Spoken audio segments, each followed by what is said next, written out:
दोस्तों आज की सबसे पहली और बड़ी खबर। हेमंत सोरेन का चुनाव आयोग को जवाब। मेरे पास नहीं है कोई माइनिंग लीज। माइनिंग लीज आवंटन को लेकर भारत निर्वाचन आयोग द्वारा भेजी गई नोटिस का झारखंड के मुख्यमंत्री श्री हेमंत सोरेन ने जवाब सौंप दिया है।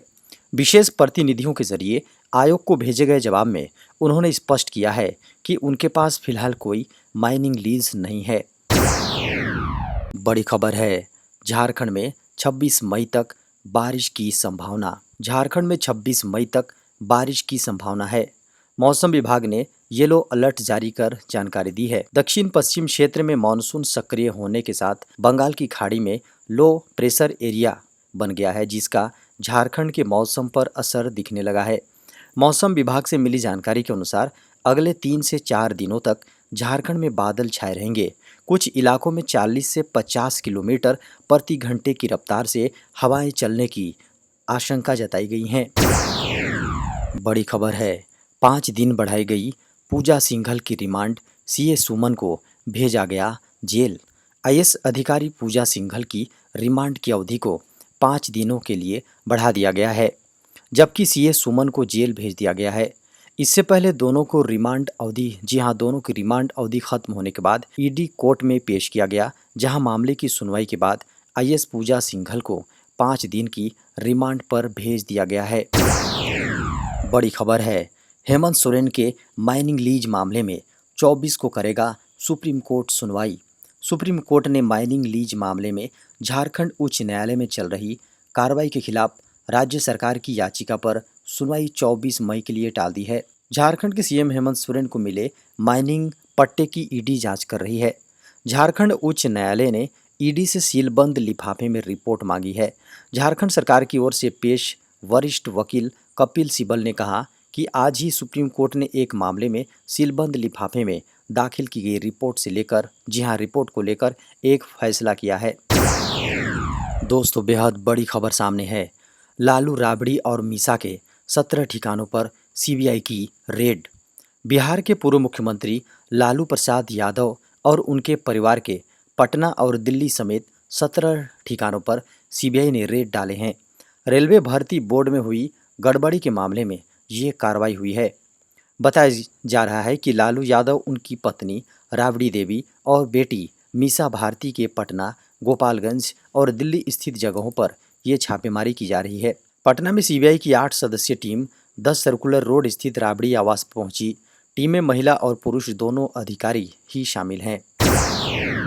यूक्रेन से लौटने वाले छात्रों का पूरा यात्रा खर्च देगी हेमंत सोरेन सरकार। यूक्रेन से लौटने वालों को सरकार पूरा यात्रा खर्च देगी। आवेदक को अपने जिला मुख्यालय पहुंचने तक के खर्च का भुगतान किया जाएगा।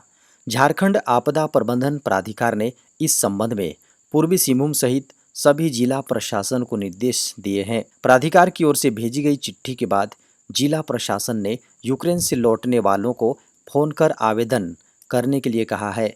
सभी लौटने वालों को इसके आवेदन का प्रारूप उपलब्ध करा दिया गया है।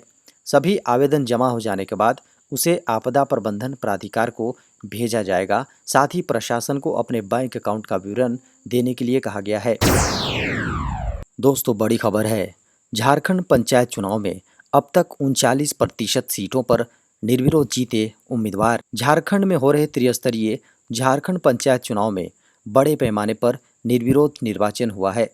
स्थिति यह है कि तीसरे चरण की 15,376 सीटों में 5,950 सीटों पर भी निर्विरोध निर्वाचन हुआ है। इस तरह 3 चरणों में लगभग 39% सीटों पर निर्विरोध निर्वाचन हुआ है। प्रथम 3 चरणों में कुल 44,781 सीटों पर चुनाव होना था, लेकिन 17,274 सीटों पर एक उम्मीदवार द्वारा नामांकन किए जाने से संबंधित उम्मीदवार निर्विरोध निर्वाचन घोषित कर दिया गया। बड़ी खबर है, देश में मिले कोरोना के 2,259 नए मामले, 20 मरीजों की मौत। शुक्रवार को स्वास्थ्य मंत्रालय की ओर से जारी रिपोर्ट के अनुसार पिछले 24 घंटे में देश में कोविड के 2,259 मामले सामने आई। इसके अलावा इसी अवधि में 20 मरीजों ने जान गंवाई। राहत भरी बात यह रही कि 2,614 लोगों ने वायरस को मात दी। ऐसे में अब देश में सक्रिय मामलों की संख्या 15,044 हो गई हैं। केस कम होने के बावजूद भी स्वास्थ्य मंत्रालय लोगों को एहतियात बरतने की सलाह दे रहा है। स्वास्थ्य मंत्रालय के अनुसार दिल्ली में कोरोना के 520 मामले मिले, जबकि केरल में 501, महाराष्ट्र में 316, हरियाणा में 267 और यूपी में 129 मामले सामने आए हैं। मंत्रालय के अनुसार अगर डेटा का विश्लेषण करें तो पता चलता है कि 76.72% केस इन्हीं राज्यों में से आए हैं। इसमें सबसे अधिक चिंताजनक हालात दिल्ली के हैं, क्योंकि वहां से कुल मामलों का 23.02% मामले सामने आ रहे हैं। दोस्तों, बड़ी खबर है। 31 मई को सामूहिक अवकाश पर जाएंगे 35,000 रेलवे स्टेशन मास्टर। 31 मई को ट्रेनें प्रभावित हो सकती हैं। यात्रियों को परेशानियों का सामना करना पड़ सकता है। Akhil Bharatiya station master association के आह्वान पर 31 मई को देश के सभी 35,000 रेलवे स्टेशन मास्टर अपनी मांगों को लेकर एक दिन के सामूहिक अवकाश पर जाएंगे। 31 मई को सामूहिक अवकाश के कारण एक दिन के लिए पूरे देश में रेल यातायात प्रभावित हो सकता है। बताया गया है कि स्टेशन मास्टर एसोसिएशन 7 अक्टूबर 2020 से अपनी मांगों को लेकर संघर्षरत है। मांगों को लेकर सभी 35,000 स्टेशन मास्टर रात्रि शिफ्ट में रेलवे स्टेशनों पर मोमबत्ती जलाकर व एक सप्ताह तक काले बैज लगाकर ट्रेन संचालन जैसे विरोध प्रदर्शन कर चुके हैं। आखिर में एसोसिएशन ने 31 मई को एक दिन का सामूहिक अवकाश लेने का फैसला लिया है। बड़ी खबर है। झारखंड में 10 से 15 जून के बीच मानसून दे सकता है दस्तक। झारखंड में 10 से 15 जून के बीच मानसून दस्तक दे सकता है।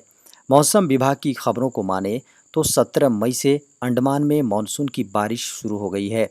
मौसम विभाग का पूर्वानुमान है कि 1 जून से पूर्व ही केरल में मानसून आ सकता है। इस वर्ष अंडमान निकोबार में तय समय से 6 दिन पूर्व मानसून की बारिश शुरू हो गई है, जो कि कृषि के लिए बेहद अहम साबित होने वाला है। मौसम विभाग की माने तो अंडमान निकोबार द्वीप समूह और आसपास के इलाकों के लोअर जोन में दक्षिण पश्चिमी हवाओं के मॉनसून मजबूत होने के कारण बारिश हो रही है।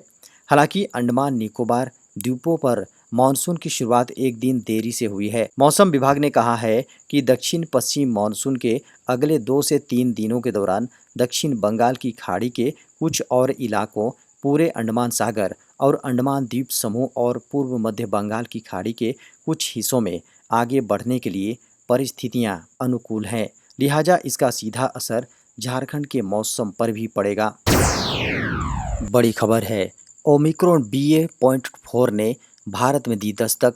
हैदराबाद में पाया गया सब वेरिएंट का पहला मामला। भारत में ओमिक्रॉन के BA.4 सब वेरिएंट का पहला मामला गुरुवार को हैदराबाद में पाया गया है। कोविड-19 जीनोमिक सर्विलांस प्रोग्राम के जरिए इस पहले केस का पता चला है। भारतीय SARS-CoV-2 कंसोर्टियम ऑन जीनोमिक्स के जुड़े वैज्ञानिकों ने कहा है कि भारत में BA.4 सब वेरिएंट की डिटेल जीसैट पर 9 मई को दर्ज की गई है। इसकी पुष्टि करते हुए ICMR के एक वैज्ञानिक ने भी पिछले कुछ दिनों में देश के दूसरे शहरों में अचानक ही BA.4 केस का पता चलने की संभावना जताई है। SARS-CoV-2 वायरस का यह स्ट्रेन बेहद ही घातक है और इम्यूनिटी को कमजोर कर देता है।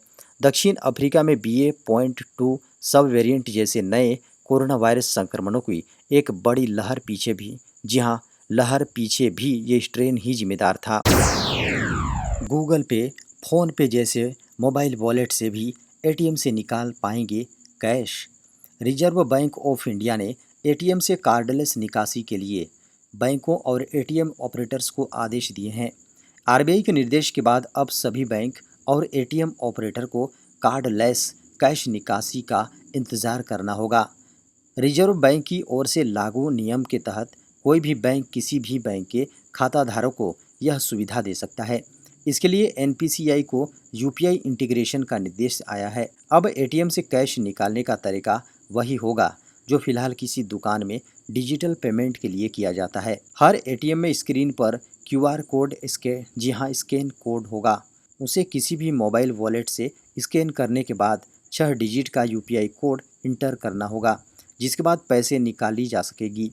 नए सिस्टम के अनुसार ग्राहक को ATM में डेबिट कार्ड डालने की आवश्यकता नहीं पड़ेगी। बता दें कि एटीएम कार्ड पर फिलहाल जो चार्ज लगते हैं बदलाव के बाद भी वही चार्ज रहेंगे। इनमें किसी तरह का बदलाव नहीं किया जाएगा। इसके अलावा कैशलेस ट्रांजैक्शन से रकम निकासी के लिए लिमिट भी पहले वाली ही रहेगी। कैशलेस कैश विड्रॉल सिस्टम को लागू करने के पीछे आरबीआई का मकसद लगातार बढ़ रही फ्रॉड की घटनाओं को कम करना है। बड़ी खबर है, देश में स्वदेशी उपकरणों वाले 5G नेटवर्क का सफल परीक्षण। देश के लिए गुरुवार का दिन बेहद ही अहम रहा।